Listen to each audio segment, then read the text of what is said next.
சின்ன மருமகள்ல அடுத்து என்ன நடக்க போகுதுன்னு வாங்க பார்க்கலாம். இங்க தமிழ்ச்செல்விக்கு எல்லா பரீட்சையும் முடிஞ்சிருது. தமிழ்ச்செல்வியும் எல்லா பரீட்சையையும் நல்லபடியா எழுதி முடிச்சிடுறாங்க. காலேஜில் இருந்து செமஸ்டர் எக்ஸாம் லீவ் விட்டதுனால தமிழ்ச்செல்வி வீட்டில் இருக்காங்க. அப்பந்தான் தமிழோட கையை பார்த்துட்டு, என்ன மாசமா இருக்கிறவ கை இப்படி முழுக்கட்டின்னு இருக்கு, கை நிறைய வளையல் போட்டிருக்கணுமே. ஆமாம், தமிழுக்கு இது 5வது மாசம்ல, 5 முடிஞ்சு 6ல் தொடங்க போகுது. 5வது மாசம் வளகாப்பு பண்ணணுமே அப்படின்னு சொல்லிட்டு அப்பத்தா யோசிச்சுக்கிட்டு இருக்காங்க. இதை பற்றி மோகனா கிட்டேயும் ராஜாங்கத்துக்கிட்டேயும் நம்ம பேசணும் அப்படின்னு சொல்லிட்டு அப்பத்தா வந்துட்டு ராஜாங்க ரூமுக்கு வராங்க. ஐயா ராஜாங்கம் அப்படின்னு சொல்லிட்டு அப்பத்தா உள்ள வரவும், வா ஆத்தா அப்படின்னு சொல்லிட்டு ராஜாங்கம் கூப்பிடுறாரு. இங்க ராஜாங்கத்தை பார்த்தா ஃபைல் பார்த்துக்கிட்டு இருக்காரு. ஐயா ராஜாங்கம், உங்ககிட்ட ஒரு உதவியா அப்படின்னு சொல்லிட்டு அப்பத்தா கேட்கவும், என்ன ஆத்தா உதவி அது இதுன்னு சொல்லிக்கிட்டு இருக்க, என்னனாலும் பரவாயில்ல சொல்லு அப்படின்னு சொல்லிட்டு ராஜாங்கம் சொல்லவும், இல்லையா தமிழுக்கு இது 5வது மாசம், 5வது மாசம் ஆயிடுச்சுல, அதனால தமிழுக்கு வளகாப்பு நடத்தணும்யா. இந்த மாசத்துல இருந்தே அவ கை நிறைய வளையல் போட்டிருந்தாதான் வயிற்றுல இருக்கிற குழந்தைகளுக்கும் நல்லது அப்படின்னு அப்பத்தா சொல்லவும், என்னது குழந்தைகளா அப்படின்னு சொல்லிட்டு ராஜாங்கம் கேட்கவும், அது வயிற்றுல இருக்கிற பிள்ளைக்கு நல்லதுயா, அதைத்தான் அப்படி சொல்லிட்டேன், அவளுக்கு வளகாப்பு பண்ணணும்யா அப்படின்னு சொல்லிட்டு அப்பத்தா சொல்லவும், இங்க ராஜாங்கத்தோட முகமே மாறி போயிருது. உடனே அப்பத்தா வந்துட்டு, என்னையா நீ முன்னாடி நடந்ததையே நினைச்சு பார்த்துக்கிட்டு இருக்காதையா, அதெல்லாம் ஒரு கெட்ட கனவா நினைச்சு மறந்துறியா. இப்ப தமிழ்ச்செல்விக்கு 5வது மாசம், அவ உண்மையிலேயே மாசமா இருக்கா. அவ கூட செக்கப்புக்கு நான் தான் போயிட்டு வந்துக்கிட்டு இருக்கேன். அவளுக்கு வளகாப்பு நடத்தணும்யா, அதுக்கு நீதாயா சம்மதம் சொல்லணும் அப்படின்னு சொல்லிட்டு அப்பத்தா கேட்கவும், இங்க பாரு ஆத்தா, நீ என்னமோ பண்ணிக்க, நான் அதை என்ன ஏதுன்னு கேட்க மாட்டேன். ஆனா அதுல கலந்துக்க, இதுல கலந்துக்கன்னு என்னைய எதுக்கும் கூப்பிடாத அப்படின்னு சொல்லிட்டு ராஜாங்கம் சொல்லவும், சரியா சரியா, அப்ப நான் வளகாப்பு நடத்த ஏற்பாடு பண்ணலாம்ல அப்படின்னு சொல்லிட்டு அப்பத்தா கேட்கவும், நான் தான் சரின்னு சொல்லிட்டேன்ல, இது உன் முடிவு, நீ என்ன வேணாலும் பண்ணிக்க, உன் விருப்பப்படி நீ என்ன பண்ணாலும் நான் அதுக்கு சம்மதம் சொல்றேன். ஆனா நீ என்ன அங்க வா இங்க வா வளகாப்புக்கு வா அது இதுன்னு சொல்லிட்டு என்ன எதுலையும் கலந்துக்கிட சொல்லாத அப்படின்னு சொல்லிட்டு ராஜாங்கம் எந்திரிச்சு போயிடுறாரு. எனக்கு இது போதுமியா அப்படின்னு சொல்லிட்டு அப்பத்தா முகத்துல பார்த்தா அப்படி ஒரு சந்தோஷம். அடுத்து பார்த்தா தமிழ் வளகாப்புக்கான ஏற்பாடு எல்லாத்தையும் தடபுடலா ரெடி பண்றாங்க.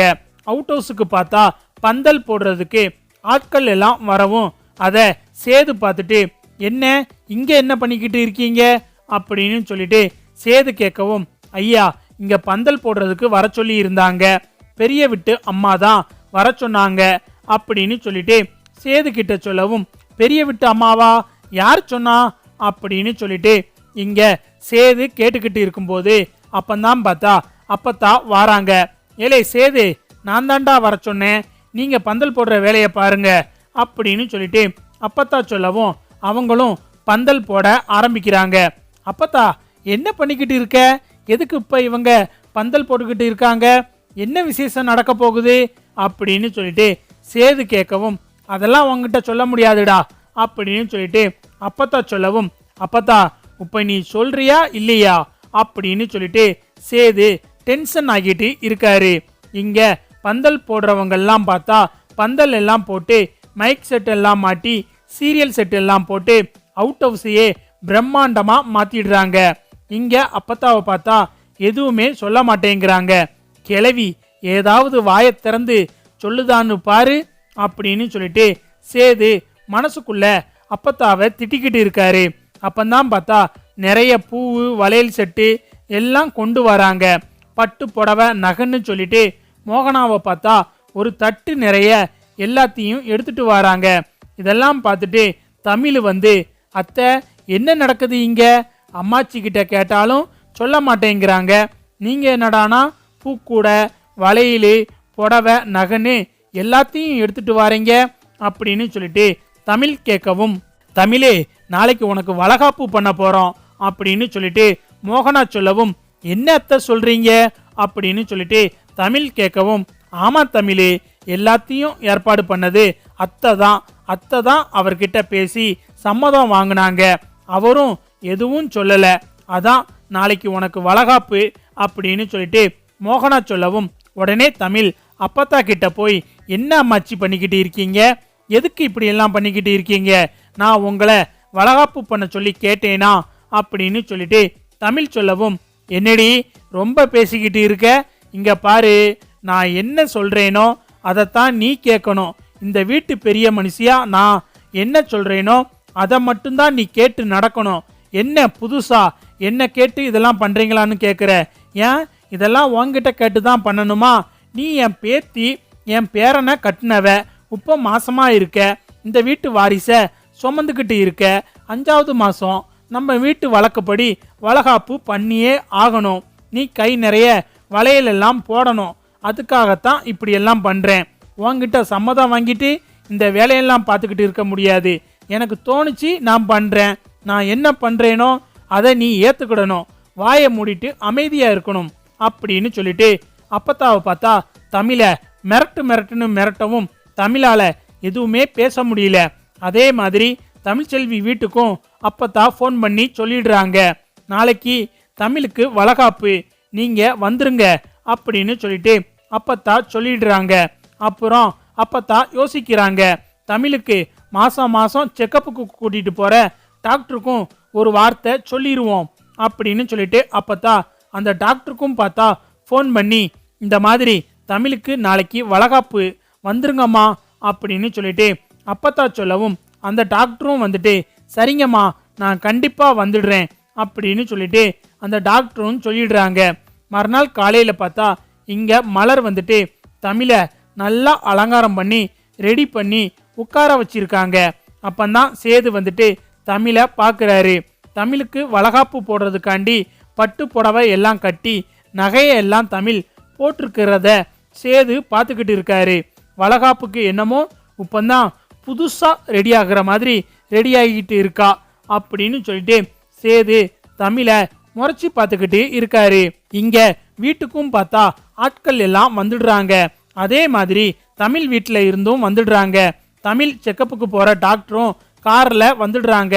எல்லாரும் வரவும், என்ன வளகாப்பா ஆரம்பிச்சிடலாமா அப்படின்னு சொல்லிட்டு அப்பத்தா கேட்கவும், அம்மா ஆரம்பிச்சிடலாமா அப்படின்னு சொல்லிட்டு தமிழோட அம்மா சொல்லவும், ஏலே சேது, தமிழ் பக்கத்துல வந்து உட்காருடா அப்படின்னு சொல்லிட்டு அப்பத்தா கூப்பிடவும், அப்பத்தா என்ன பண்ணிக்கிட்டு இருக்க அப்படின்னு சொல்லிட்டு சேது கேட்கவும், இங்க பாருடா, ஆட்கள் எல்லாம் இருக்காங்க, நீ வந்து தமிழ் பக்கத்துல உட்காரு அப்படின்னு சொல்லிட்டு அப்பத்தா மிரட்டவும், சேதுவும் பார்த்தா தமிழ் பக்கத்துல வந்து உட்கார்ந்துறாரு.